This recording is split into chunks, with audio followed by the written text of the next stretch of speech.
According to Statista.com, in 2023, the average price for a holiday dinner is $61.17. This dinner includes turkey, stuffing, potatoes, rolls with butter, vegetables, cranberry, pie with toppings, and beverages of coffee and milk, all in quantity sufficient to serve a family of 10. But our goal is to support families of any size. Or, if you would like, look on your local community pages on social media. Find a family that needs your care and support.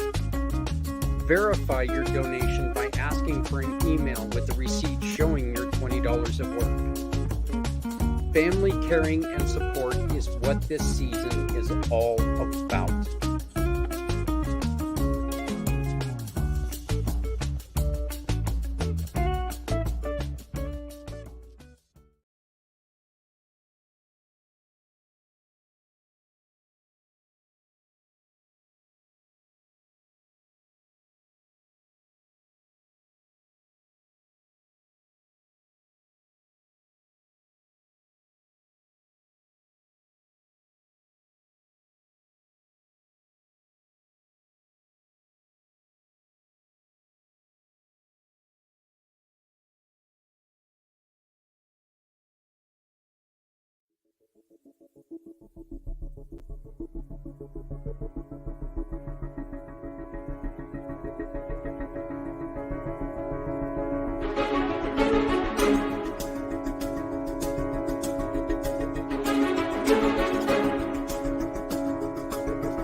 Hello, everybody. It is Monday afternoon. It is time for Footprints Forward. As you can see right at this moment, I'm being joined by the goddess of the grape, Stephanie Simos.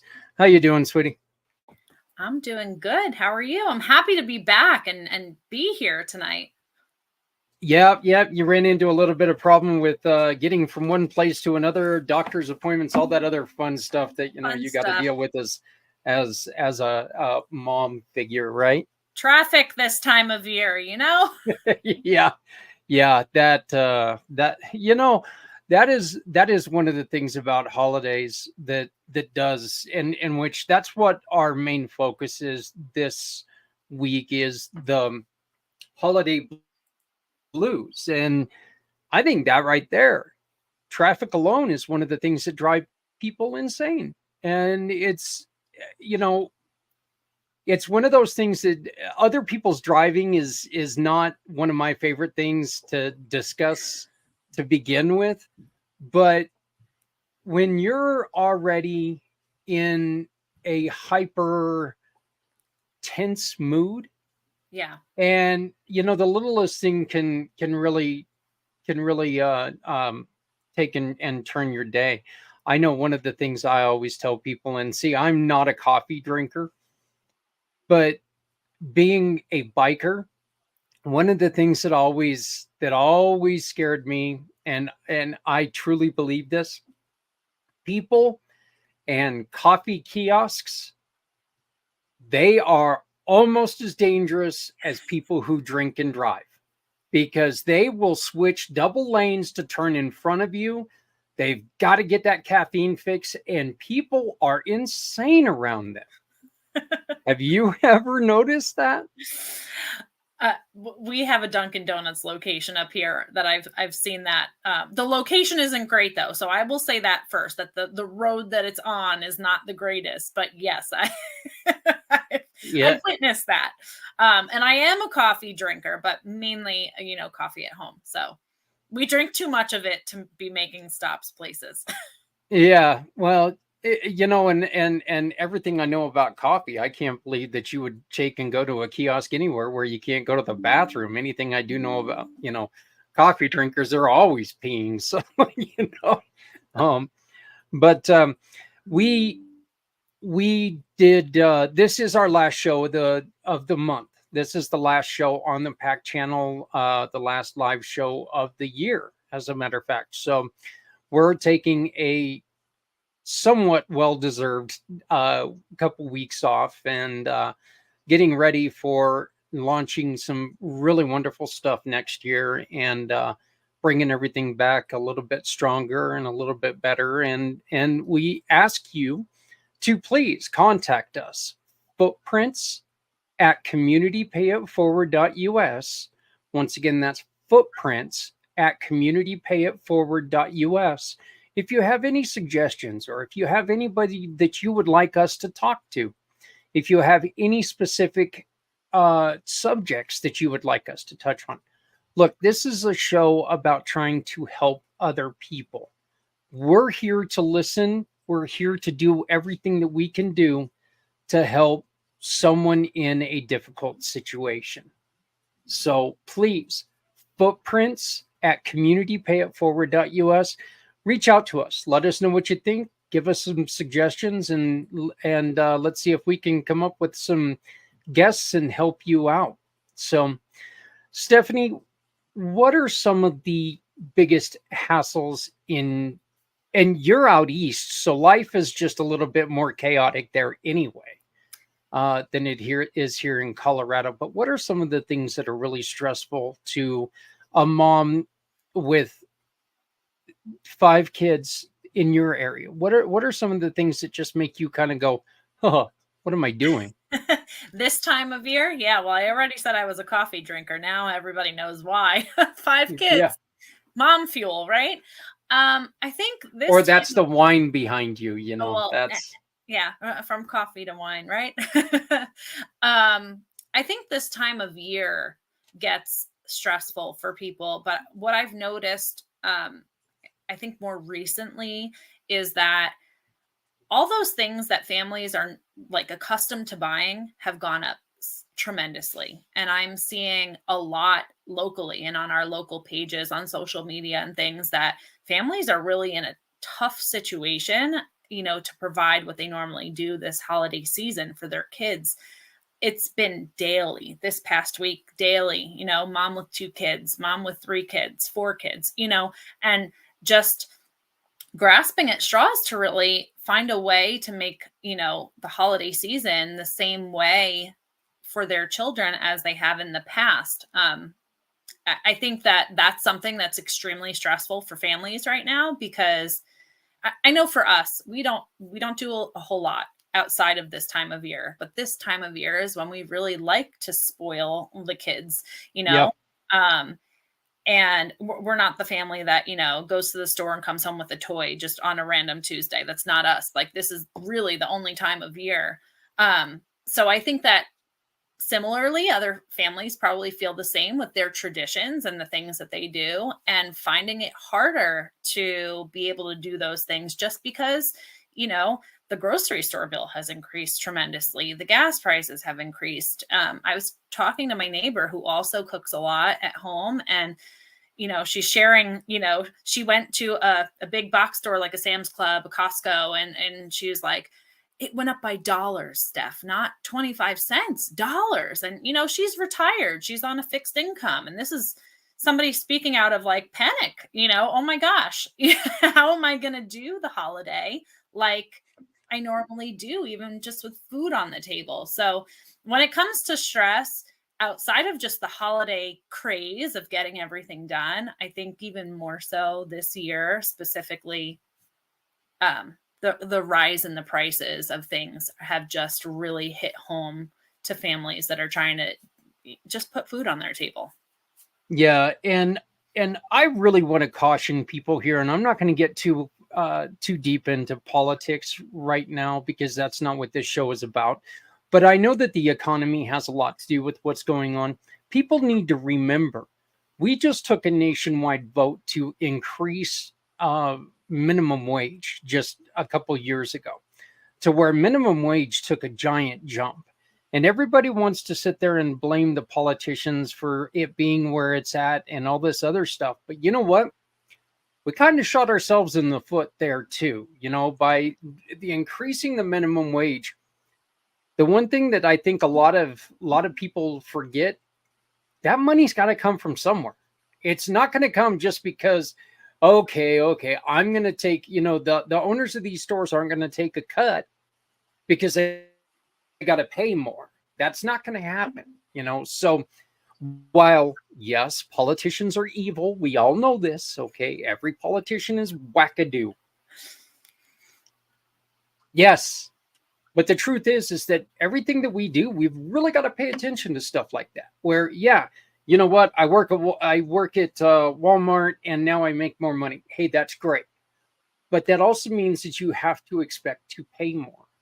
Right. So, these are just kind of the things that we really have to ask people to watch out for, because now people who are unemployed, um, because they lost their job because of minimum wages rising.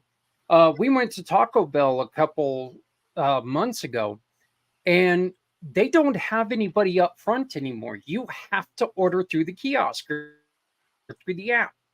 And that's because they're downsizing. You have to order through the app, or you don't, you know, because there's nobody to take your order. Now, there's going to be somebody to come up and grab the cash if you only have cash. But I mean, we're seeing a lot of this stuff that is, and this is, this has a lot to do with decisions that we've made. It also has to do with, there are a lot of people in this country who just are not ready to go back to work since the pandemic. There are a lot of people who have found a nice comfort level at home, and quite honestly, they've gotten away with it so far. And it's not. I'm not here to say good thing, bad thing. Well, I guess I am, but I'm not going to. I'm not going to get out that far. But I mean, I know that right now people are really freaking out because of the prices. But we need to remember that this isn't just one person's fault. And that, I think, price is one of the pain points from holidays past. It's always been a problem. From back in our parents' days, back in our grandparents' days. My mom loves telling the story how every year the gift was dinner, a nice family dinner. That was the gift. That's what it was. Um, I did a little bit of study here, and it does talk about the commercialization of the holiday, and how that is really hurt. And boy, you and I could probably tell stories and about how. I mean, let's look at some of the crazy toys that people get into fist fights over. It's like, oh my god. By the way, my sons have never got one of those toys. If I've got to fight someone for it, my kid ain't getting that toy. So, I mean, people are camping out in front of stores in the cold, hours before the store opens just to get those items.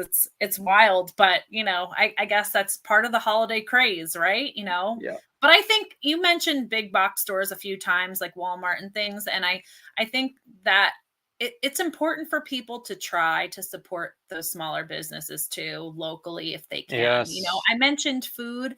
Maybe you have an indoor farmers market. I know they're lessening this time of year because the weather is getting cold and everything, but maybe there is somebody local to you that has some kind of farmers market or provides things, and you're impacting a family directly with shopping with them versus those bigger stores. So think about that too, even when shopping this holiday season. Yeah.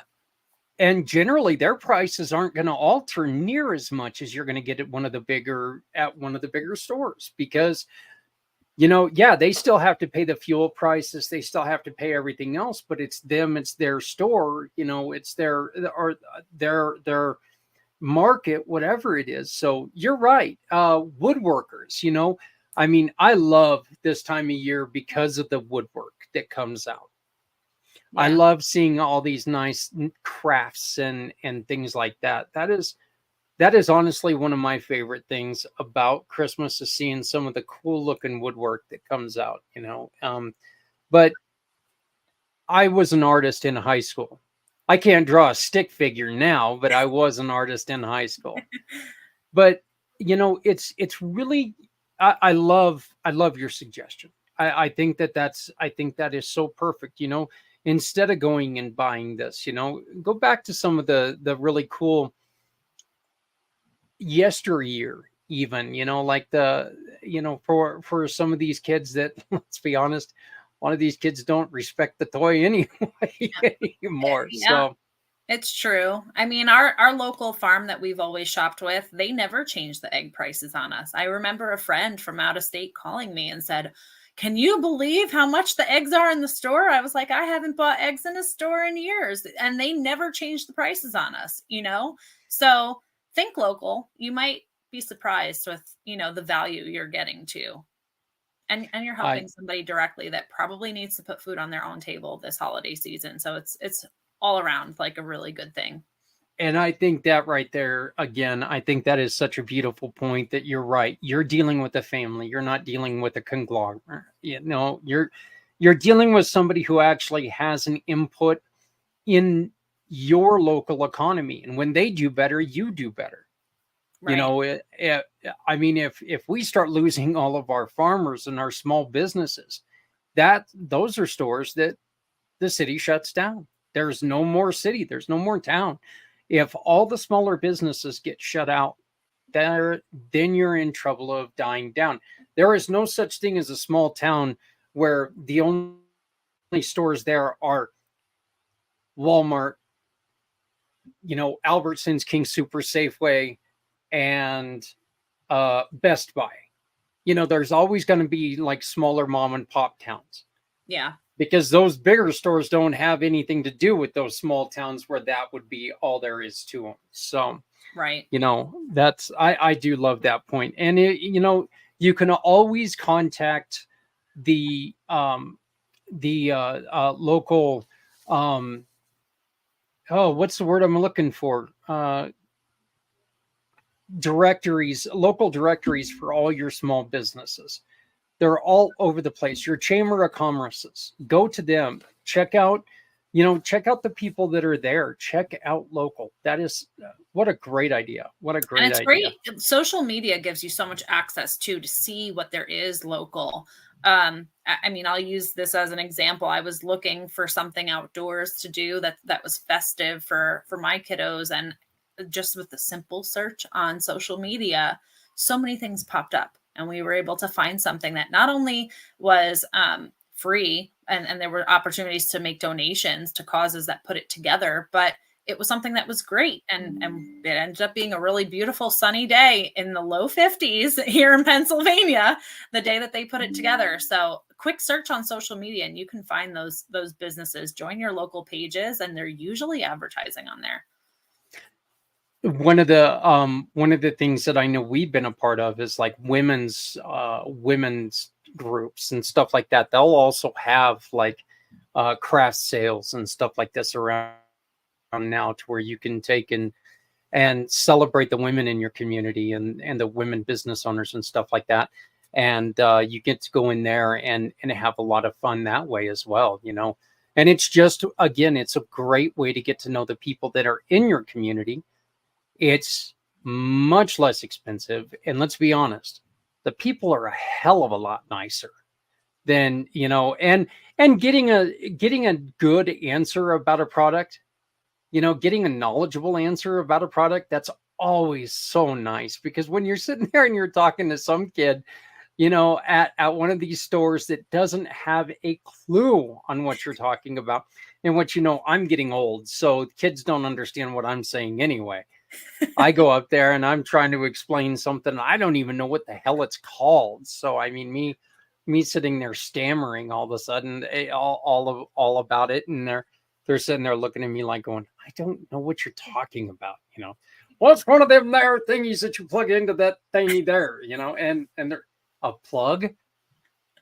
Oh, whatever you kids call it nowadays, But anyway, the holidays are usually viewed as a time of happiness and rejoicing, but for some people, it can be a period of, and these are the main things that they call for the holiday blues: painful reflection. That's what you and I were talking about a little bit prior to the show. Sadness, loneliness, anxiety, and depression. Those are the main ones that they list here. You made mention that you lost somebody right prior to a holiday, and that that's something that it's hard to not think about that at times. That's an anniversary that you're going to think about if it happens on June 6th, when it happens right before the holidays. That brings a new level of awareness to the situation. Yeah. Well, you had asked me, if this should be classified, and you know, I gave you my honest off the top of my Yeah. head with that question kind of feedback, and that initially came to mind for me. My grandfather struggled with cancer for so many years. He battled it for so long, and it was just time. And he actually it was just after Christmas, but um he decided he was going to stop taking his chemo because he wanted to like have his last supper for Christmas and actually be able to taste it and like really enjoy the holiday with everybody. And that's what he did, and it wasn't long after that, but he was so happy to be able to feel better and be able to taste his food, because a meal, Italian family, a meal was like the most important thing, you know? So yes, it brings back that. And I think it brings things up for different people. So when you had asked, like, should it be classified as that, as like a diagnosis, right? I think that everybody's feelings around it might be different. It could be somebody gets depressed because they don't have the finances to do for their kids this year. It could be, that somebody is grieving a loved one that's no longer with them. It could be, there are so many, I feel like, subcategories under that of an umbrella that it could be under, that it's kind of hard to pinpoint and say, well, this is what you have, is the holiday blues, when really people experience these things throughout the year too. But I think it's just hypersensitive this time of year because of the chaos around it and the commercialization and just society's expectations too of what you should be doing, when really I think that should be your choice as a family with what you're doing. Right. And expectations is one of the main reasons for a lot of the depression, they say. I know that when it comes to this list, uh, loneliness is one that is really, I've experienced the loneliness to where I had a, a large amount of family around me, but my son was moved to Kansas, and I had to celebrate a holiday that I associate with children.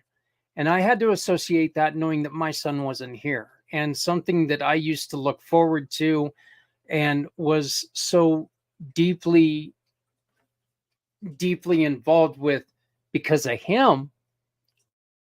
All of a sudden he was gone. I didn't want to celebrate. I didn't want to be around people. Um, which is one of the worst things that you can do. But I wanted nothing to do with it. It was like, you know what? If I can't, the whole, well, if I can't have him, well, I don't want nothing to do with it. I mean, this doesn't mean anything to me.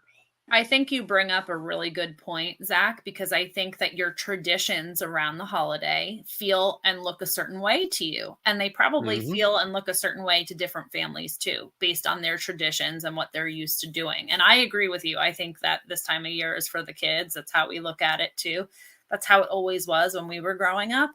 And I think that that's the stress that's being put on adults now this time of year, but even more so because a lot of people are struggling to make ends meet with just the bare necessities that they have to purchase anyway, So that's kind of what comes to mind when you say that.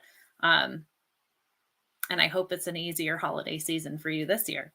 Oh, it is. It is. It's actually, he once again, right before we were talking, he's even further away than Kansas now. He's over in Japan now, but he and I, we talk a couple times a week. We, even if it's take a picture of something stupid and send it to each other. Now that he's about 30, Stephanie, my boy's about 30. God, I don't know when the hell I got that old, but he's about 30. And so we talk all the time now, and it became a lot easier for me because, well, when he left, I was 22. I didn't have, I wish I knew half of what I knew when I was 22. Okay. The only thing I know now is at 22, I was an idiot. But the truth is that figuring it out along the way, I realized that, he's not gone. And that's a hard thing to remember, because you're right. When it's tradition, when you look around and everyone else has their kids, everyone else is happy, and you're sitting there going, you got that bite in the back of your neck, in the back of your throat. It's really hard to deal with something like that. And that goes with the loss.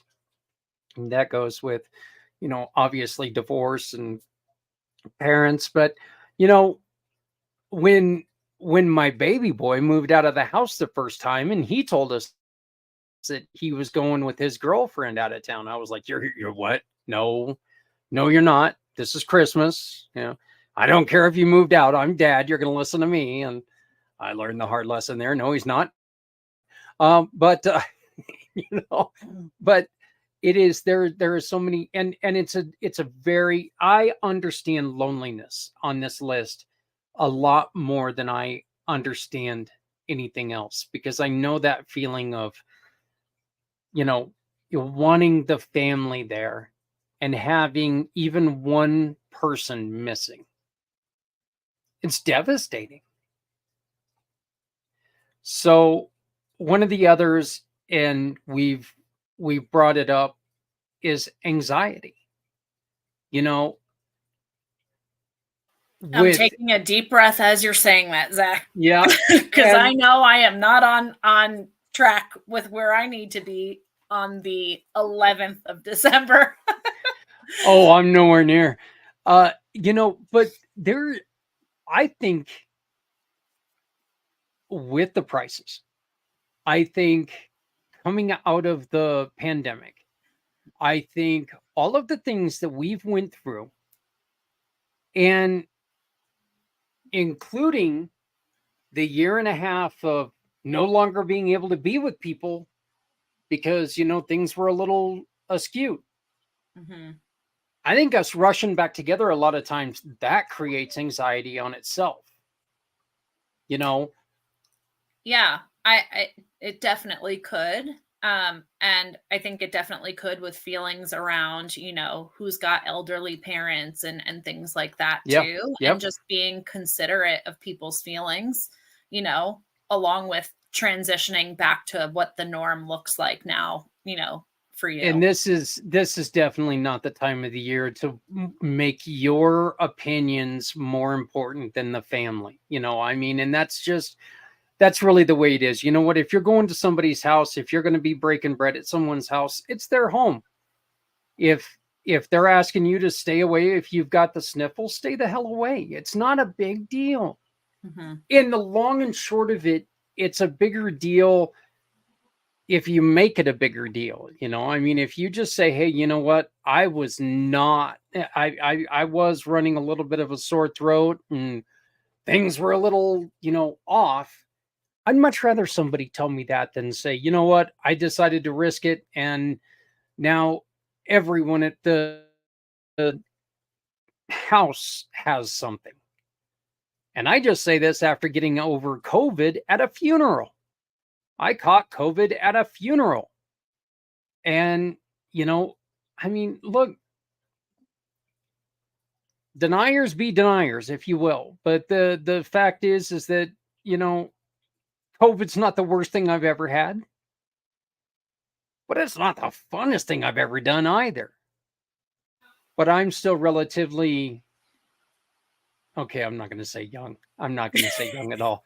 Stop it, Zach. I'm relatively not ancient, healthier guy, even though I'm a klutz.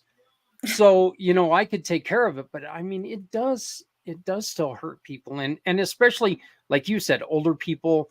And Elderly people who are immune compromised and stuff. Just be considerate of yep, other people. Everybody has their own views on what they're willing to risk for their own self and their family, and that's it. and So it's their right. right. So, yeah, I know you were quite under the weather, Zach, so I'm glad you're feeling better because you got hit back to back there with a oh couple of gosh. things. Well, yeah, as soon as I got done with COVID, I passed the stone. And the next thing I know, it was the revenge of the turkey because I ended up with the bird flu. And it was 1 week ago today. And I don't know who noticed how bad I was during that show. But as soon as I turned the cameras off on that show, my head hit the keyboard because I was severe fever and just, oh my God, I felt so bad. I went up and I went to bed, and I couldn't. And the next day, I had appointments, Steph. I mean, my appointment book was from top to bottom, and I had to cancel every appointment last Tuesday. And it was just, it was hellish. So, by the way, I went out and bought a ham. So, that for Christmas, because I learned my lesson about the turkey.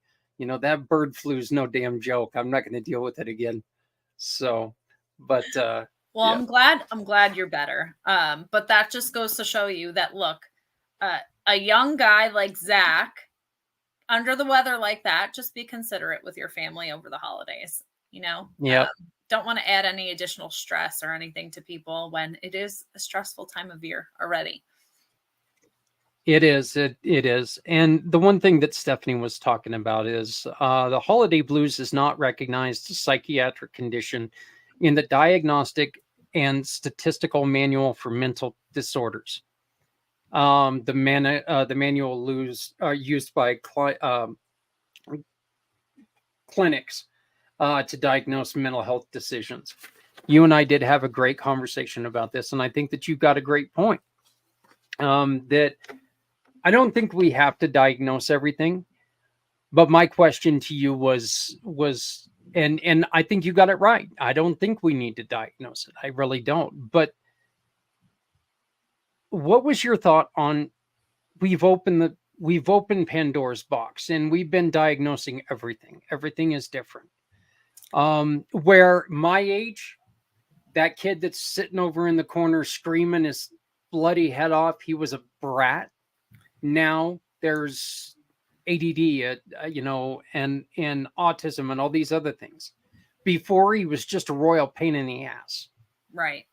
We've Right. got better, we've got better diagnoses on things. We've got stuff like this. So we don't diagnose it, but what do we do with it? Because it is something that happens every year and it's not new. I think it's the time of year. And I think that the things that people are experiencing heightened in this time of year already have those categories somewhere with mental health. Do I think that we could do a better job supporting those people and getting them better help, and just our mental health system in general could just be better with support? Absolutely. But I do think that those subcategories, like what we were kind of talking about, are categories already, but maybe we can make sure the mental health professionals are aware that, like, during this time of year, it's heightened by X%, right? You probably have the statistics in front of you, Zach, because I know you're a stats guy, but I actually do right here. National Alliance on Mental Illness. 64% of people with existing mental illnesses report it makes their conditions worse. So 64% of those people. and I could believe that for sure. Yeah. I think those conditions are still those conditions, but just enhanced because of the pressures from society, the pressures of having to get things done on time, the pressures of finances, and all these things that are just, in this short amount of time, everybody has to get all these things done. And it's like, ah! Slow Yeah. down. So that's kind of my thought on it, is not everything needs a title to it. I feel like a lot of times those titles coincide with medications, and you kind of know how I feel about that. Is it always necessary? Sometimes it is, but that's a big business. Let's support small businesses. And maybe it's not medications people should be looking at. One of the things that they can do is exactly what you suggested. Go to your farmer's market. Maybe it's the food that you're feeding them, that could just a change in your diet, change in where you're getting the foods from. Yeah, well, I'm a huge proponent of that. Oh yeah, Zach. So I could go down a long rabbit hole with this topic, but I truly believe in that. If you're experiencing any kind of symptoms, medical symptoms at all, mental health, medical, everything, I think diet can't hurt anyone to improve. And that's how I felt going into it with my own children when we were experiencing, a medical condition. I said, if we just make the diet better, it's never going to hurt anything, right? And we were never a family of fast food kids ever, but we knew that focusing on diet more couldn't hurt. So why not do that? And I'm going to say this, the year and a half that we've been together, that you and I have been working together, I have not seen you sick. There was only one medical condition I've seen you with, and that definitely didn't come from the diet, unless, of course, you made one hell of a meal that night, and that led up to it. I was quite sick during pregnancy, but it was not other than pregnancy, yeah. But I mean, really, your diet, I think that you've got it, and I think you're living proof that. Sorry about that. That was a little rude, but it was funny. But I think that you are living proof that if you change your diet, you can live a healthier life. And I love and respect you for it. And by the way, how's the homestead coming? Did you ship Paul back out, or is he still around the house? No, he's working here, and I think we're probably not going back because now it's winter and the lines and everything are above ground, so there's no water in the winter time. So I think we're holding tight until we head out there in the spring is what I'm thinking right now. Maybe he might make a trip and bring house stuff down and make that a quick loop around and come back. But no, he's here just trying to wrap up like commitments to clients and things like that right now. So he's here. But I mean, our lifestyle is the focus, and moving into that kind of lifestyle with the homestead and stuff kind of was a thought 13 years ago that's progressed since then. And we feel is even more important now, medical stuff with the kids and stuff. There are small things that you can do, right, to improve diet. And we've taken next month, it'll be 8 years since my son's first flare. So it's been a long time, and we didn't do a dramatic change overnight, but steps, and like let everybody adjust to that step and then another step, and people have known me a long time. They're probably watching like, what the heck? She's baking bread. Well, we stopped buying bread at the store. Why? I can just quickly whip it up if they need something, right? I'm here with them. My kids are doing cyber school. I can quickly throw something together. I've got sourdough starter. So I kind of went down that rabbit hole with like the stuff in the store that's on the shelf. It's got other stuff in it to preserve it, right? So if I can eliminate that a little bit, it's just flour, water, and yeast, and a little bit of salt. We're done. And that's it. Yeah. And if you got the energy to do it, do it.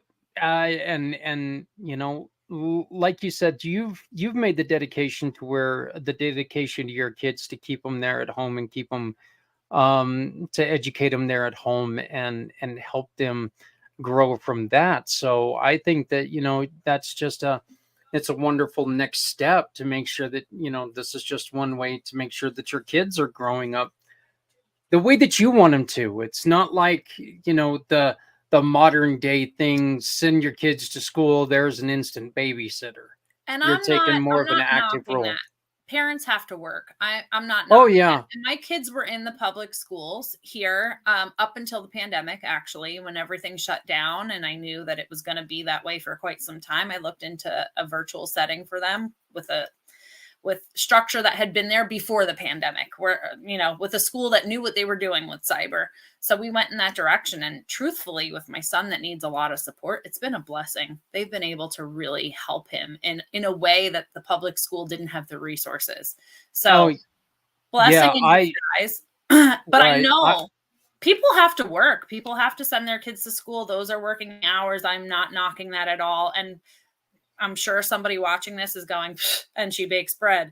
Like, that's crazy. Well, it took me 8 years to lead up to that, right? I mean, we took baby steps. We don't buy meat at the grocery store anymore. We support local farms where we know that those animals were born there, bred there, fed there. They know what they were fed and everything. They were healthy. And these people know our family and our family situation. So that, they're not going to sell us something that's sick. Things like that. Like, if once you start to think about it and break it down, you start to question things. And some of the things that are put into our food that's readily available at the grocery store just isn't really good for you. So my thought, our belief here is just if we can control like that one thing and it'll help the other things, why not? We're just going to be a little bit healthier. So yeah, I can go down a whole thing with that, but yes. So the homestead, we're hoping to be able to help other people with that, because we had to sort those things out as they came, but using that space when we do move and to be able to do more of our own of that, we're hoping to be able to help people in the community and things, and with nonprofits that we love and things that can use that support in that way too. So. Yeah. Well, I know that's one thing that you guys can keep tabs on what's going on with the homestead by going to Stephanie's link tree. You go on there and it's got your YouTube page. It's got all kinds of different things on there. It also has your guys' other stores and so much more about you.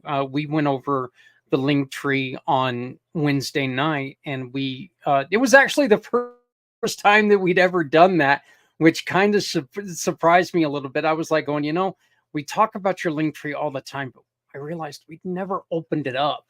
So I did on Wednesday night. You did such a great job, Zach. I wasn't there, but you spoke on it beautifully. You knew exactly what everything was. Well, you are such an important part of what we do, and just to let you guys know, a little unscripted plug. Anybody who has been on our show for the last year and a half, you can go to Stephanie's her link tree, and order wine and go back to support them. Go on ahead and go back and start supporting some of these great causes again. Reliving the show by going to the website or the Facebook page, which you can find right there on the link tree. Go back and check them out. Make that bottle of wine purchase really stand out and mean something. And you can still get this wine before Christmas. Order now though, because it's getting really close. So yeah, but that's one of the things that we like to do in December is just remember everyone that we've worked with, because everyone we've worked with means so much more. And if it's somebody that maybe we haven't had on the show, Stephanie's still got another giant list of people that she's helped. Everything's up for grabs. We're just asking you to take and make sure that your purchase means something to someone. And One Hope Wines is great at doing that. Hey guys, some of the signs that you need to look for on people you care about: changes in appetite or weight. People who are stressed, they can have weight gains or losses either way. They'll do nothing but sit there and eat, or they just won't eat. And it's not going to be a drastic, or it's not going to be a drawn out change. It's going to be a drastic, oh my God, look, the guy dropped 60 pounds in an hour, okay, maybe not that drastic, but it's going to be one of those things you're going to notice real quick, because they're just not going to look the same. Changes in sleep patterns, depressed, or irritable moods. Difficulty concentrating. This is a big one for me. Feelings of worthlessness or guilt. And that's where we start getting into the, am I doing everything I can for my family? Because look, we all want to buy our, we would all love to supply our significant other with the brand new Lexus in the driveway. That commercial's a lie. It doesn't happen that way. Okay. We would all like to make sure that our kids have everything that they want, but just be there for them. That's the best gift you can give anybody, is to truly be there with them. So, worthlessness or guilt are heavy, heavy feelings to overcome. But just remember, you can only do what you can do. I mean, don't try to beat yourself into being something you're not. Feeling more tired than usual. Feeling tense, worried, or anxious. Loss and pleasure in doing things you enjoy. And all of this is all the same thing that you're going to get from depression all year round. But again, this is the time of year a lot of people really get hit with this stuff. And you've really got to be careful. Suicides do increase during this time of year. Okay. Feeling sad during the winter and holiday months is also a sign of seasonal affective disorder. It's called SAD. Okay. But that is clinical right there. There is a clinical thing called SAD, SAD, seasonal affective disorder. So that to me is kind of weird, how they say that they don't have anything, but then they turn around and change a couple words and now all of a sudden it's a thing.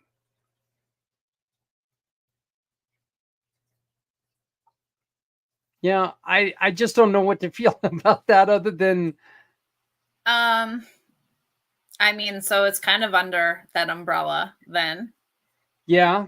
Like we were kind of saying, and those things fall under it, it seems like, and that's just, they're calling it a seasonal disorder. So, yeah. Well, and see, they're saying with SAD, typically it lasts about 40% of the year, which is late fall and early winter until spring or summer. So that's just people who are gloomy and doomy throughout the winter time altogether. So, I mean, I guess it's kind of, I mean, it encompasses the holidays, but it's not exactly what we're, it's not encompassing everything that we're talking about. Right. I can definitely see the added stresses though this time of year when it comes to mental health, just overall in general. It the pressures and the pressures that people around you might sometimes put on, the pressures that the commercials are putting on people. Think about all the pressures of what everybody's supposed to be doing, right?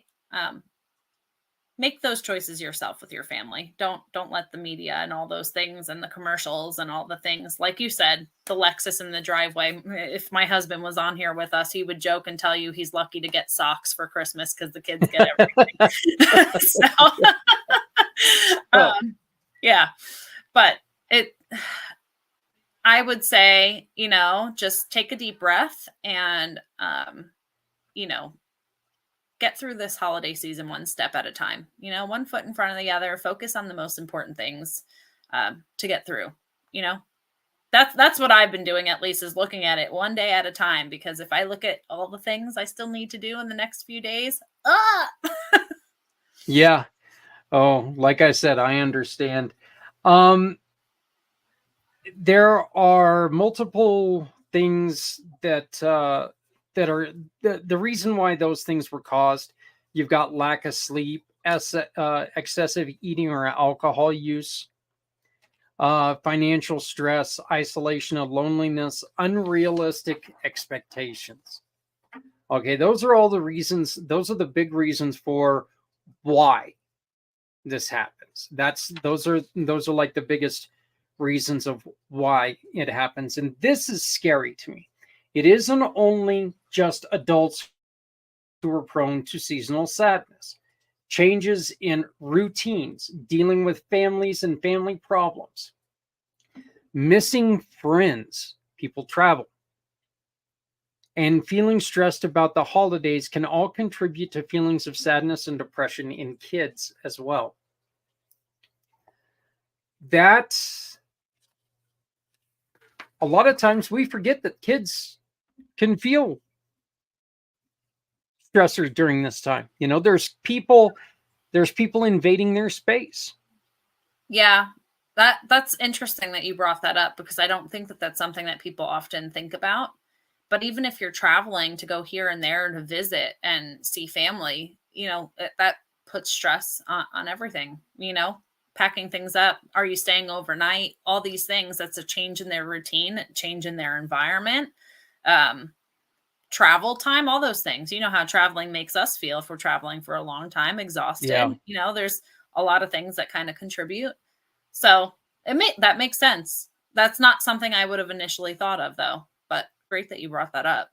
Your kids, how well do they take going to someone else's house? Do they sit there and I'm not going to ask you, if they're a pain in the butt if they when they get there, but are they kind of the kids that are going to sit there and go, God, I don't want to go back there, or are they generally all right, let's go?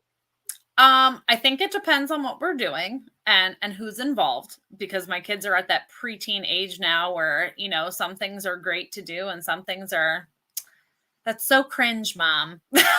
Oh.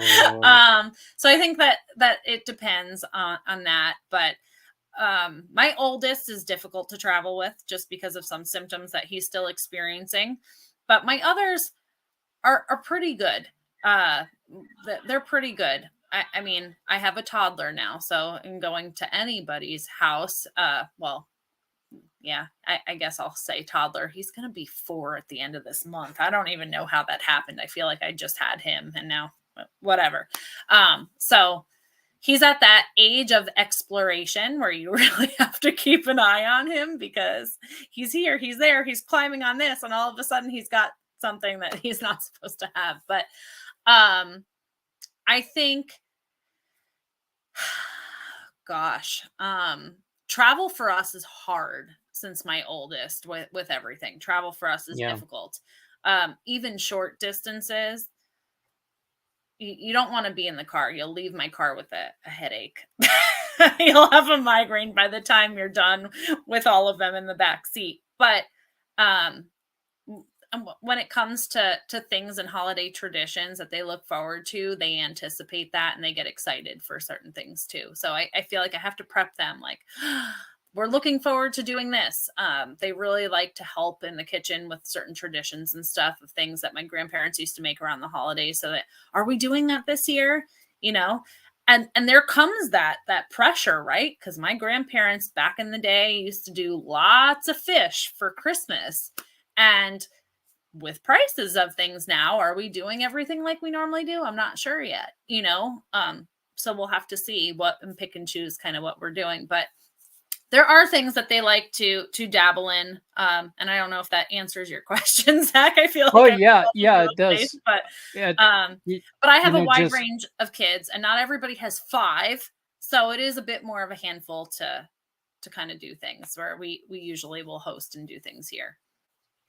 What does the goddess grape do when she's feeling anxious? What is your cure all? And I don't want to, I guess cure all is a heavy-handed way of saying it, but what do you do for yourself when you're feeling this way?